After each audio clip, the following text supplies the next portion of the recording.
الفاتحة. أعوذ بالله من الشيطان الرجيم. بسم الله الرحمن الرحيم. الحمد لله رب العالمين الرحمن الرحيم مالك يوم الدين. إياك نعبد وإياك نستعين. اهدنا الصراط المستقيم صراط الذين أنعمت عليهم غير المغضوب عليهم ولا الضالين آمين. السلام عليكم ورحمة الله وبركاته. الحمد لله والصلاة والسلام على رسول الله سيدنا محمد بن عبد الله وعلى آله وصحبه ومن والاه. أشهد ونشهد أن لا إله إلا الله وأشهد أن محمدا عبده ورسوله. اللهم فصل وسلم على سيدنا محمد عبدك ورسولك النبي الأمي وعلى آله وصحبه وبارك وسلم. ثم أقول رب اشرح لي صدري ويسر لي أمري واحلل عقدة من لساني يفقه قولي يفقه قولي أما بعد. Allah subhanahu wa ta'ala fi tanzilih laqad kana lakum fi rasulillahi uswatun hasanah sadaqallahul azim wa bi adkhilni mudkhala sidqin wa akhrijni mukhraja sidqin waj'al li min ladunka sultanan nasira. Ilahi anta maqsud ورضاك مطلوبي فأعطني محبتك ومغرفتك يا أرحم الراحمين. Alhamdulillah, yang pertamanya kita merafakkan kesyukuran kehadiran Allah Subhanahu wa taala yang mana dengan limpah kurnianya, dengan rahmatnya Allah, malam ni kita masih bersama-sama di dalam rumah Allah Subhanahu wa ta'ala ini. Mudah-mudahan salat yang kita dirikan, zikir yang kita lafazkan dan doa yang kita panjatkan, mudah-mudahan ianya akan diterima pada sisi Allah Subhanahu wa ta'ala. Allahumma amin. Kita sambung pembacaan kitab Adab Sulukil Murid yang dikarang oleh Al-Imam Al-Habib Abdullah bin Alawi Al-Haddad rahimahullah ta'ala pada ibarat yang berikutnya. Bismillahirrahmanirrahim. Qala muallif rahimahullah ta'ala wa nafa'ana bi'ulumihi fid daraini amin. Maka dia kata wal mujasati li ahlillah, dia kata, dan kalau seseorang itu dia melazimi untuk duduk li ahlillah, iaitulah dengan ahlillah, maknanya orang-orang yang ahli Allah Subhanahu wa ta'ala. Dan dalam kita nak menjaga dorongan yang diberikan oleh Allah Ta'ala pada kita, yang mana kita masih lagi terang berkenaan dengan bagaimana cara untuk kita jaga dorongan kebaikan yang diberi oleh Allah Subhanahu wa ta'ala kepada kita. Dan orang yang ada riang nak buat kebaikan, itu merupakan satu nikmat yang begitu besar daripada Allah. Kerana bila satu orang dia buat kebaikan, itu menandakan bahawa orang tersebut adalah orang yang dikasih oleh Allah Subhanahu wa ta'ala. Bila mana dia dikasih oleh Allah, maknanya dia adalah orang yang istimewa pada sisi Allah Subhanahu wa ta'ala. Dan kehidupan kita yang kita nak adalah istimewa di sisi Allah. Kehidupan ni yang kita nak adalah menjadi hamba kepada Allah Subhanahu wa ta'ala. Dan dunia yang kita cari, kita akan satu masa nanti. Banyak mana pun kita himpun, benda kita akan tinggal, dan dia akan diwarisi oleh orang yang masih lagi hidup. Orang yang hidup tu pun dia tak kekal lama, dia tak meninggalkan apa kita beri kat dia. Begitulah berikutnya, tak kekal pun apa-apa yang berada di atas muka bumi Allah Subhanahu wa ta'ala. Tujuan kehidupan adalah satu, iaitu kita nak menuju kepada Allah Subhanahu wa ta'ala. Kita nak menjadi hamba pada sisi Allah Subhanahu wa ta'ala. Dan dalam arti kata, bila kita jadi hamba kepada Allah Subhanahu wa ta'ala, mana pun juga kedudukan kita, kita adalah hamba kepada Allah. Kita orang kaya, kita adalah orang kaya yang ingat dengan Allah. Kita orang miskin, kita tetap menjadi hamba kepada Allah Subhanahu wa ta'ala.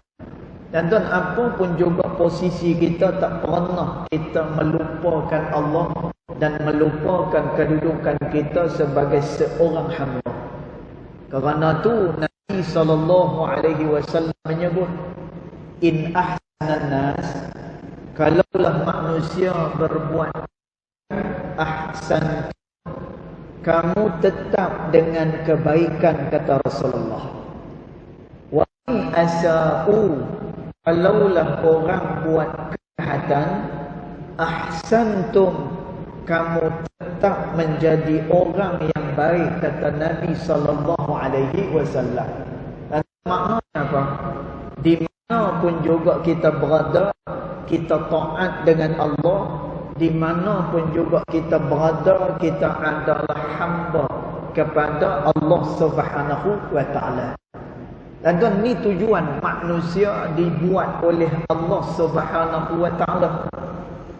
Kerana tu Allah Subhanahu wa ta'ala peringatkan dalam firman dia, wa ma khalaqtul jinna wal insa illa liya'budun. Dan tidaklah aku jadi jin dan juga manusia yang kerja mereka hanyalah menjadi hamba kepada aku, kata Allah. Dan kita hidup ni kita tak boleh nak buat sesuka hati kita. Kita kena sedar, kita hidup ni kita tak boleh nak bebas yang melampau, bebas yang mutlak, tak boleh. Kerana kita seorang Muslim, bila kata Muslim, Islam ni apa dia? Islam ni makna dia adalah al-istislam. Kita menyerahkan kehidupan kita kepada Allah Subhanahu wa ta'ala. Wal inqiyad, dan orang yang mengaku Islam, dia terikat dengan peraturan-peraturan yang telah ditetapkan oleh Allah Subhanahu wa ta'ala. Dan tuan, maka tujuan kehidupan ni hanyalah untuk menjadi hamba kepada Allah Subhanahu wa ta'ala. Maka Al-Imam Al-Haddad rahimahullah ta'ala dia sebut lagi, bila mana seseorang diberikan dorongan untuk melakukan kebaikan, untuk menjaganya, kita dah sebut sebelum ni, kita kuatkan dia dengan zikir kepada Allah, kemudian kita banyak fikir tentang kebesaran Allah Subhanahu wa taala. Kemudian malam ni kita baca pula wal mujalasati li ahlillah. Hendaklah dia duduk dengan ahli-ahli Allah. Tuan-tuan, makna ahli Allah adalah dia duduk dengan orang-orang yang baik, orang-orang yang boleh mendorong dia kepada ketaatan dengan Allah Subhanahu wa taala. Tuan-tuan, kawan ni dia memberikan pengaruh yang begitu besar di dalam kehidupan kita. Kerana tu Nabi SAW menyebut al-mar'u 'ala dini khalilihi, kata Rasulullah. Seseorang itu dia akan mengikut agama kawan dia. Tuan-tuan, makna apa hadis ni? Nabi SAW nak beritahu, dengan siapa kamu berkawan, macam mana kamu berkawan, maka macam itulah tingkah laku kita. Dia memberikan kesan yang begitu besar.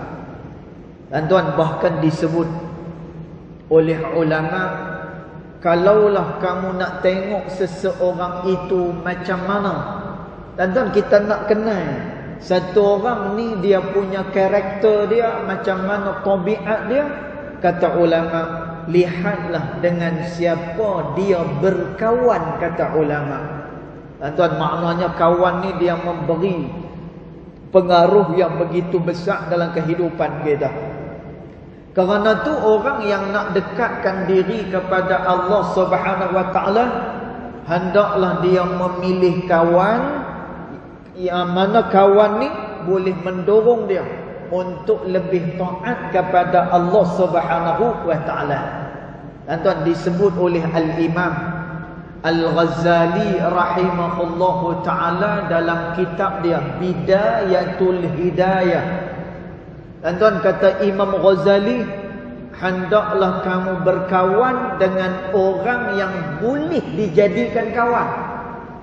Tuan-tuan, antara ciri yang diberikan oleh Imam Al-Ghazali rahimahullahu ta'ala dalam memilih kawan ni, tuan-tuan, kata Imam Ghazali, pilihlah kawan-kawan yang boleh mendorong kita mendekatkan diri kepada Allah Subhanahu wa ta'ala.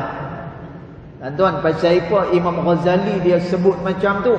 Kerana pengaruh kawan yang begitu besar dalam kehidupan seseorang. Tuan-tuan, dalam satu hadis Nabi SAW,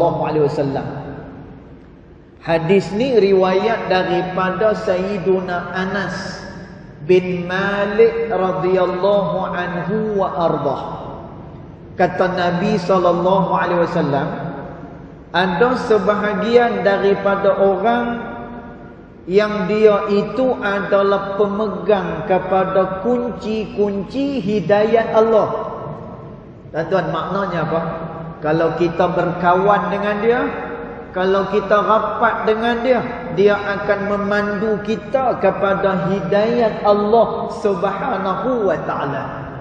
Tuan-tuan, sebagai contoh, satu hari Ibrahim bin Adham rahimahullahu taala. Tuan-tuan, Ibrahim bin Adham ni adalah wali daripada wali-wali Allah Subhanahu wa taala. Satu hari, tuan-tuan, ada pencuri yang masuk ke dalam rumah Ibrahim bin Adham. Masa tu Ibrahim bin Adham berada di luar. Bila dia balik ke rumah dia, maka dia tengok ada pencuri tengah duk kepok dia punya tingkap dia, dia punya pintu dia. Dan masa tu dia tengah bawa keluar barang-barang yang berada di dalam rumah Ibrahim bin Adham rahimahullahu ta'ala. Dan orang ni duk bawa keluar barang. Ibrahim bin Adham kebetulan masa tu dia balik ke rumah. Dan dia tengok ada pencuri.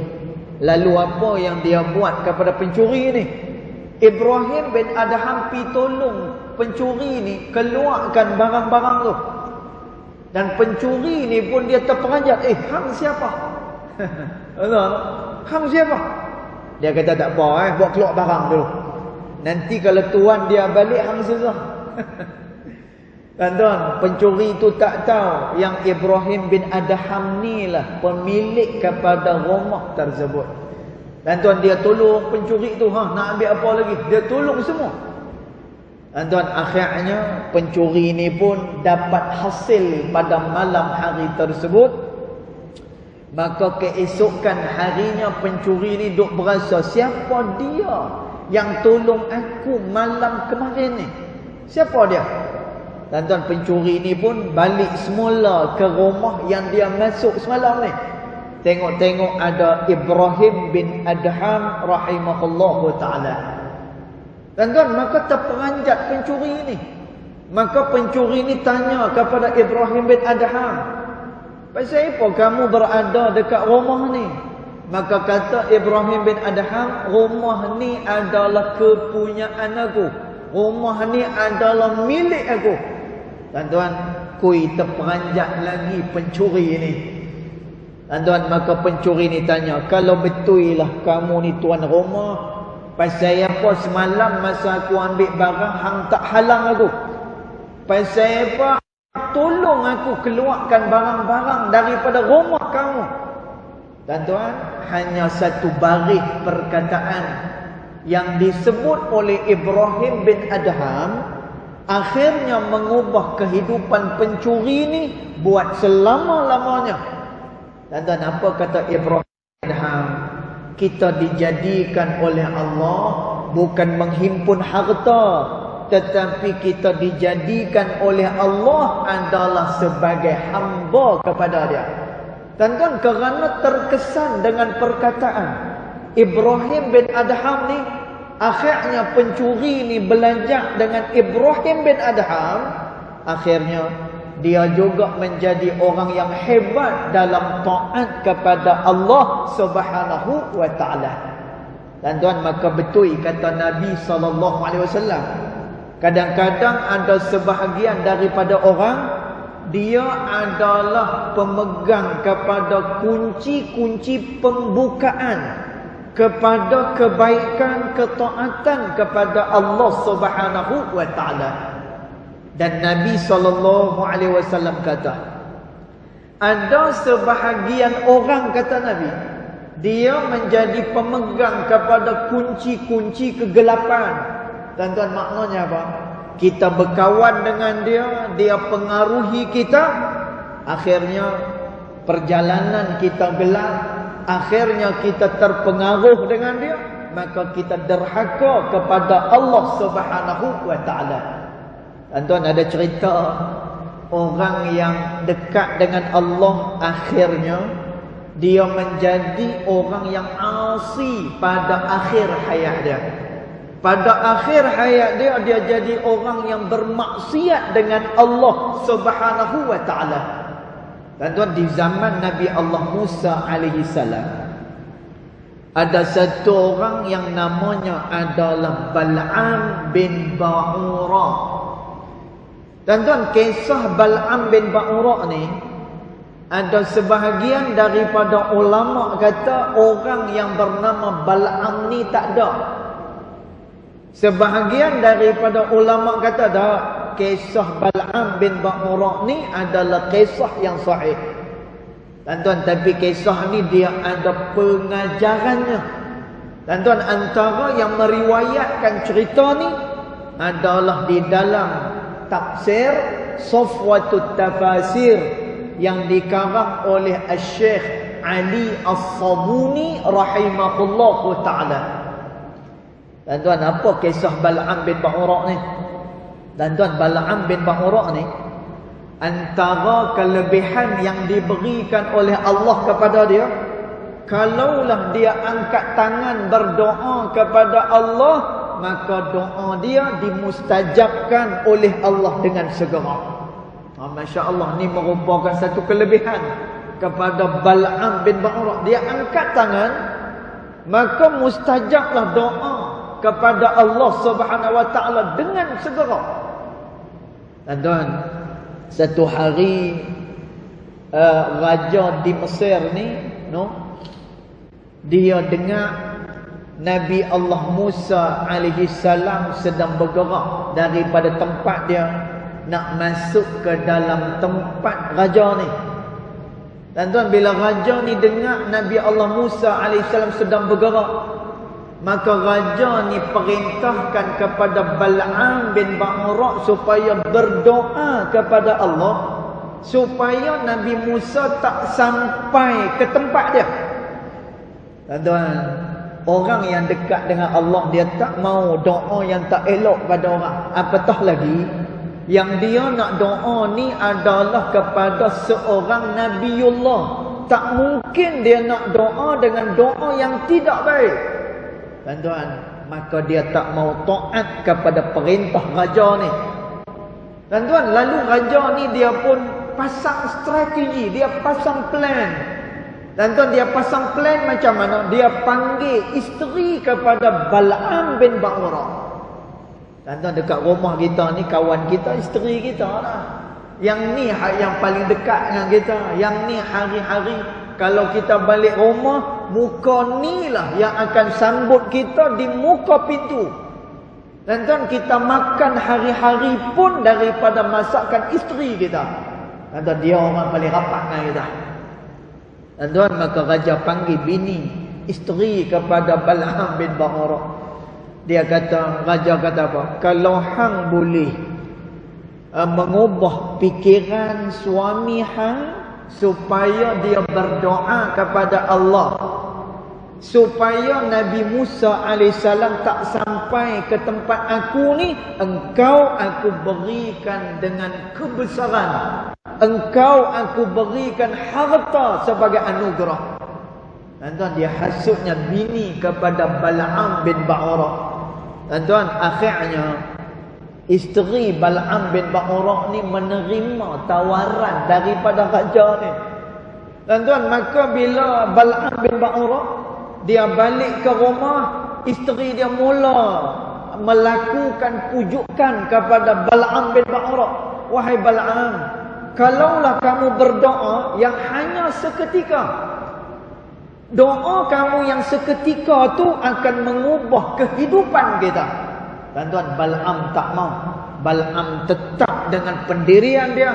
Dia tidak akan doa yang tidak elok kepada seorang Nabiullah. Tuan-tuan, akhirnya isteri ni tak putih asa.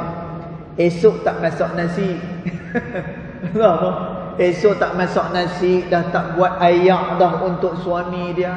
Minta diteman, dah tak teman lagi dah. Tidur pun dah tak sekali dah. Tuan-tuan, akhirnya Bal'am bin Ba'ura kalah dengan plan ni. Bal'am bin Ba'ura akhirnya terpengaruh dengan isteri dia. Lalu dia berdoa kepada Allah, ya Allah, sesatkan perjalanan Nabi Allah Musa alaihi salam. Dan sebab itu kita dengar cerita Nabi Allah Musa alaihi salam ni, dia pernah tersesat di banjaran teh di Mesir selama lebih kurang 40 tahun. Tuan-tuan, ni kerana siapa? Doa daripada Bal'am bin Ba'ura. Tuan-tuan, dia berdoa dengan Allah, doa dia dimakbulkan oleh Allah.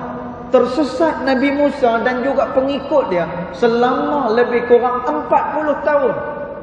Tuan-tuan, setelah habis tempoh tu, Nabi Musa AS berdoa pada Allah, ya Allah, siapa-siapa yang berdoa yang tidak baik untuk kami ataupun yang buat tak elok pada kami, ya Allah, balikkan kejahatan ini kepada dia. Tuan-tuan, Allah Ta'ala kabulkan permintaan Nabi Allah Musa AS. Akhirnya apa berlaku? Bal'am bin Ba'ura mati dalam keadaan lidahnya terkeluar panjang dan matanya memandang ke atas. Tuan-tuan, nak ceritanya apa? Dia mati dalam keadaan kufur dengan Allah Subhanahu wa Ta'ala. Kerana tu di dalam kitab Adab Sulukil Murid, kata Imamul Haddad rahimahullahu ta'ala, selain kamu zikir kepada Allah, selain kamu fikir apa yang ada pada sisi Allah, maka hendaklah kamu duduk dengan ahlillah. hendaklah kamu duduk dengan orang-orang saleh.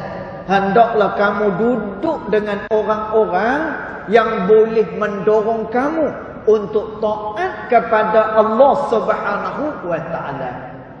Tuan, tapi tidak bermakna kita dah duduk dengan orang-orang baik, lalu kita membiarkan orang-orang yang memerlukan bantuan daripada kita, yang perlu bimbingan daripada kita. Tuan-tuan, disebutkan oleh ulama, bila mana seseorang berkawan dengan orang-orang yang dah baik dah, tuan-tuan, maka dia bertanggungjawab pula membimbing orang lain yang jauh daripada Allah Subhanahu wa taala ni, supaya mereka juga mendapatkan petunjuk daripada Allah Subhanahu wa taala. Tuan-tuan, inilah jiwa Rasulullah sallallahu alaihi wasallam. Tuan-tuan, kita lah ni maulid, masya-Allah. Kat Malaysia ni, tuan-tuan. Nah, kat Malaysia ni kalau tak sambut maulid tak sah. Nah, kita pasti akan sambut maulid Nabi sallallahu alaihi wasallam. Lah ni PKP, nah, kita tak boleh nak berimpun secara besar-besaran sangat. Depa buat melalui online. Ada yang buat melalui online. Tuan-tuan, saya banyak apa ni masuk dekat dalam apa ni majlis-majlis yang dianjurkan secara online. Tuan-tuan, nak cerita apa? Orang Malaysia ni kalau buat maulid memang depa rajin. Ni siang tadi baru ya ceramah maulid dekat pejabat KWSP. Maulid juga. Tuan-tuan, tapi kita kurang penghayatan kepada apa yang dibawa oleh baginda Nabi Muhammad sallallahu alaihi wasallam. Tuan-tuan, malam ni kita cerita, kita kena cari, kita berkewajipan cari kawan-kawan yang baik untuk mendorong kita lebih taat kepada Allah. Tapi kata ulama, kita tak boleh membiarkan kawan kita yang jauh daripada Allah Subhanahu wa taala. Dan tuan, jiwa Nabi sallallahu alaihi wasallam adalah membimbing manusia kepada jalan Allah Subhanahu wa taala. Jiwa Nabi sallallahu alaihi wasallam adalah jiwa yang berkehendakkan kebaikan kepada orang lain. Dan tuan, sebab itu pernah satu hari Nabi sallallahu alaihi wasallam bila ada satu jenazah Yahudi lalu di hadapan Nabi sallallahu alaihi wasallam. Dan tuan, ni yang kita perlu hayati. Kita berqasidah ke, kita bernasyid ke, kita duduk di dalam kuliah ke, tuan-tuan, penghayatan kepada ajaran Rasulullah sallallahu alaihi wasallam itu penting untuk kita hidupkan. Sebab itu pepatah Arab menyatakan, al-ilmu bila amalin kasyajari bila samar, kata orang Arab. Ilmu bila mana tidak ada amalan, dia seperti pokok yang tidak ada buah, kata orang Arab. Tuan-tuan, kita duduk pakai dengar syok, keluar masjid hilang habis. Tuan-tuan, kita syok ya, duduk dengar qasidah kan. Tiba-tiba habis daripada program tu, tak ada penghayatan apa pun. Tuan-tuan, Nabi sallallahu alaihi wasallam lalu jenazah Yahudi depan dia. Orang Yahudi, tuan-tuan, orang yang syirik dengan Allah Subhanahu wa taala. Tuan-tuan, Nabi tengok ada seorang Yahudi mati, lalu Nabi bangun, kemudian Nabi menangis. Nabi teriak. Sahabat tanya dengan Nabi sallallahu alaihi wasallam, "Ya Rasulullah, pasal apa kamu teriak? Dia tu bukan orang beriman, dia orang yang mensyirikkan Allah Subhanahu wa taala." Dan tuan, apa jawab Nabi sallallahu alaihi wasallam? "Aku teriak kerana aku tak berjaya nak melepaskan dia daripada azab Allah Subhanahu wa taala."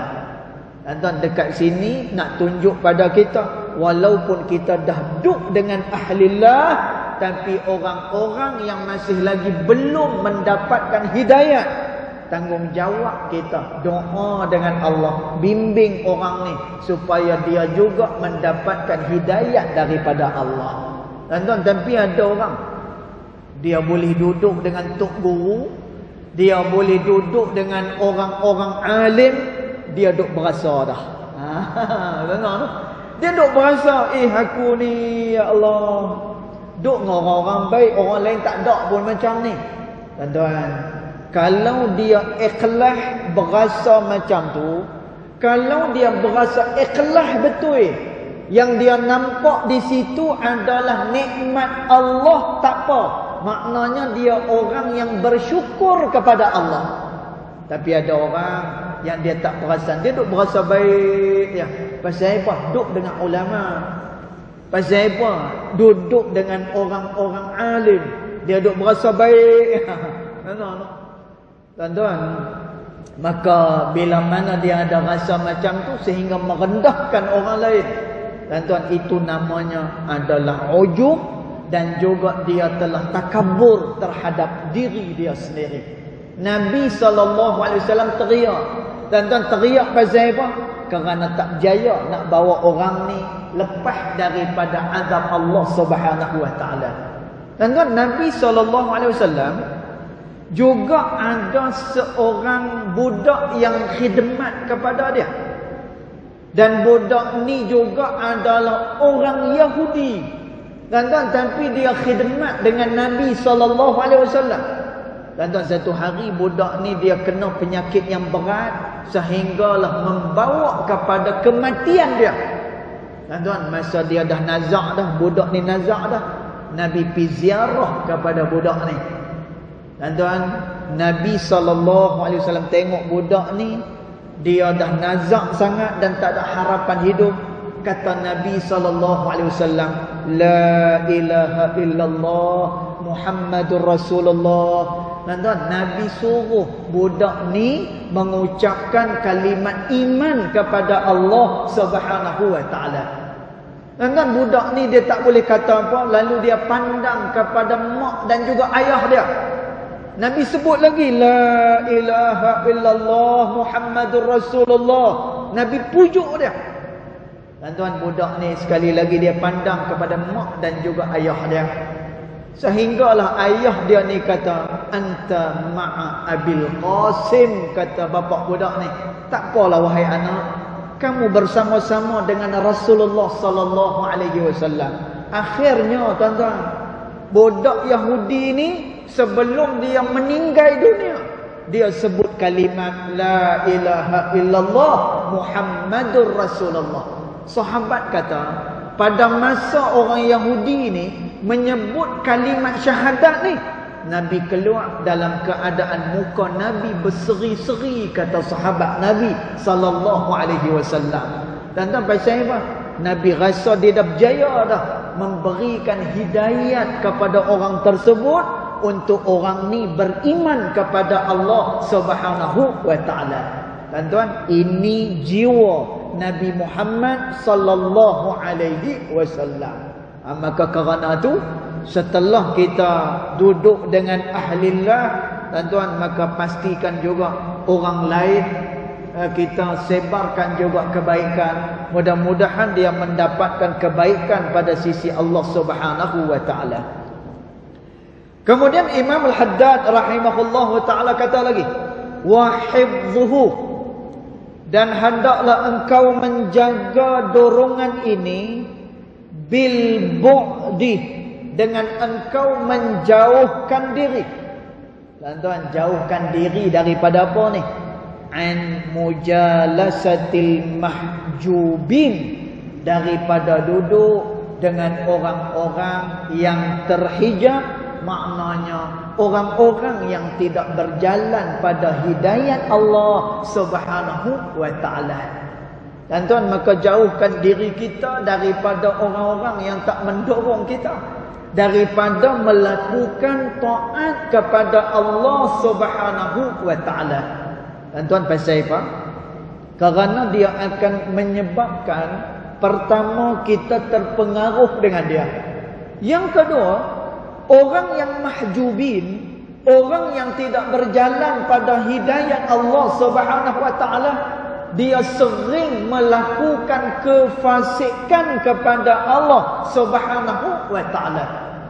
Dan sebab itu satu hadis dalam kitab Riyadhus Shalihin yang dikarang oleh Al-Imam An-Nawawi rahimahullahu taala. Dan dekat sana ada satu hadis yang mana kata Nabi sallallahu alaihi wasallam, al-bala'u ya'ummu, kata Rasulullah. Bala ni kalau dia nak turun, maka dia turun secara umum, kata Rasulullah. Tuan-tuan, Sayyidatina Aisyah radhiyallahu anha wa ardaha, dia tak puas hati. Dia tanya dengan Nabi sallallahu alaihi wasallam, "Ya Rasulullah, macam mana orang yang tak melakukan kejahatan tapi dia terkena bala daripada Allah Subhanahu wa taala?" Tuan-tuan, persoalan ini ditanya kepada Sayyidatina Aisyah radhiyallahu anha wa ardaha. Tuan-tuan, lalu dijawab oleh Nabi sallallahu alaihi wasallam, "Ya, al-bala'u ya'um." Bala ni bila mana diturunkan oleh Allah, dia pakat kena semua sekali. Tetapi apabila mereka dibangkitkan oleh Allah, maka Allah akan tapih siapakah dia orang yang bermaksiat dan siapakah dia orang yang taat kepada Allah Subhanahu wa taala. Dan sebab itu kita kena jauhkan diri kita daripada orang-orang yang mahjubin. Pasal apa? Cerita orang yang mahjubin, orang yang tak berjalan pada hidayat Allah ni, cerita dia adalah cerita asi, maksiat kepada Allah. Cerita orang-orang soleh hanyalah cerita membesarkan Allah Subhanahu wa taala. Dan sebab itu Nabi SAW sebut dalam satu hadis, "Man tashabbaha biqaumin fahuwa minhum," kata Rasulullah. Siapa-siapa yang menyerupai akan satu kaum, tuan-tuan, dia bukan daripada kaum tu pun, tapi kerana dia menyerupai akan kaum tersebut, maka kata Nabi SAW, fahuwa minhum, maka dia dikira sebagai orang yang tergolong daripada golongan tersebut. Dan kerana itu jauhkan diri daripada orang mahjubin, orang yang terhijab daripada petunjuk Allah Subhanahu wa taala. Wal i'radi an waswasati syayatin, dan hendaklah engkau berpaling daripada waswasati syayatin, iaitulah bisikan-bisikan daripada syaitan yang dilaknat oleh Allah. Dan tuan, kita dengan syaitan ni kita tak boleh buat berkawan. Tuan-tuan, sebab itu tak usahlah kita duk apa ni, pakai apa ni ilmu yang macam-macam. Tuan-tuan, tak usahlah kita nak pakai penunduk lah, tak usahlah kita nak guna khidmat jin lah, tak usah. Tuan-tuan, Allah Subhanahu wa taala suruh kita dengan syaitan ni kita tak beri can langsung. Kita langsung tidak beri peluang kepada syaitan. Sebab itu kata Allah Subhanahu wa taala, dengan syaitan ni kita kena buat musuh dengan dia. Tuan-tuan, ni tak kita buat musuh dengan sesama saudara kita. Tak bertegak sampai 3 hari, tak bertegak sampai 7 hari. Tuan-tuan, ni saudara kita yang Muslim. Sepatutnya kita jadikan musuh siapa dia? Syaitan yang dilaknat oleh Allah Subhanahu wa taala. Maka kata Imamul Haddad rahimahullahu taala, untuk menjaga dorongan yang besar ni, maka i'radi an waswasati syaitan, berpalinglah kamu daripada bisikan-bisikan syaitan yang dilaknat oleh Allah Subhanahu wa taala.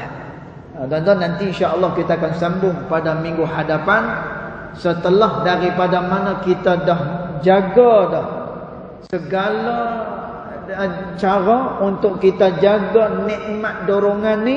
Tuan, nanti pada ibarat yang berikutnya Imamul Haddad dia tunjuk kepada kita, lepas kita jaga ni, apa pula yang kita nak buat supaya dorongan tu berkekalan kepada Allah Subhanahu wa taala. Cukup dulu setakat tu.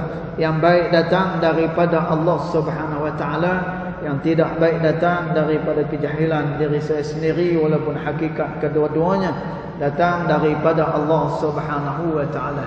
Bismillahirrahmanirrahim. Alhamdulillahirabbil alamin. Wassalatu wassalamu ala asyrafil anbiya wal mursalin wa ala alihi wa sahbihi ajma'in. Allahumma ighfir lana ma akhtana wa ma ta'ammudana wa ma asrarna wa ma a'lanna wa ma anta a'lamu bihi minna. Antal muqaddim wa antal muakhir, la ilaha illa anta subhanaka inna kunna minadh dhalimin. Wa sallallahu ala sayyidina Muhammad wa ala alihi wa sahbihi wa baraka wa sallam. Walhamdulillahi rabbil alamin. Wallahu a'lam.